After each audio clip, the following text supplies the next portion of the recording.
When we talk about critical theory, it is used in all walks of life. What we're seeing right here is from Libs of TikTok, the best at exposing these off social media. Libs of TikTok is one of the GOAT curators.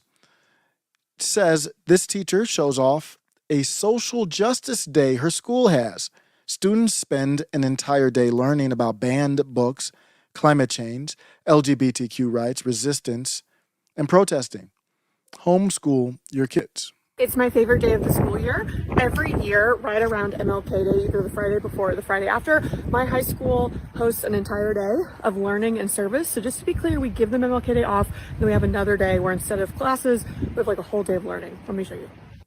First, donuts, obviously, but here you can see the entire schedule. This is an entire school day, right? This isn't just like a 1 hour assembly. This is from 9 to 3. We start off with our entire school hearing some opening words from our fearless leader, Akina, our head of diversity, equity, and inclusion, and of course, Louise, our social and emotional wellness coordinator, who talks about how to have uncomfortable conversations and learn about difficult topics. I didn't get any videos from the morning session because I was leading one of them, the biggest one, no big deal. But basically, kids get to choose. They kind of rank their choices from what the teachers are offering. This year, you can see we had a lot of things. We had a banned book activity where they're specifically looking at children's books and reading them and why have they been banned. I talked about banned history and conversations around like the teaching of U.S. history. There's a lot of stuff in there, right, that you can see. But after we have those small group sessions, we brainstorm questions for our panelists, and then we come back.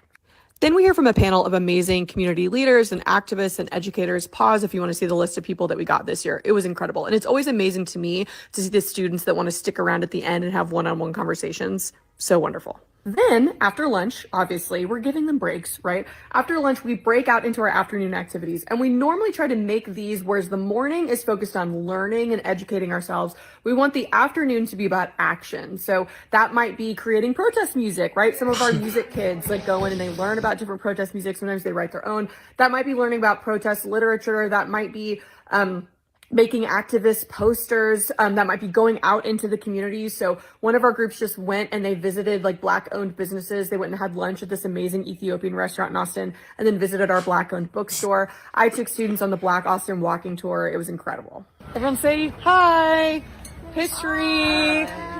Anyway, it's just an amazing day. It's one of my favorite days of the school year, and it's something that I think our school does really well and I'm really proud of. And so I wanted to share with more people. If you're curious, this day is planned and organized by DEC, our Diversity and Equity Council, which is a student-run organization, but it's under the leadership of Akina, our amazing diversity, equity, and inclusion coordinator. And so I highly recommend that you take this to your school and see, like, I don't know, next year for MLK Day, are you just gonna have the day off? I love having the day off, but like, what else are you doing to honor his memory?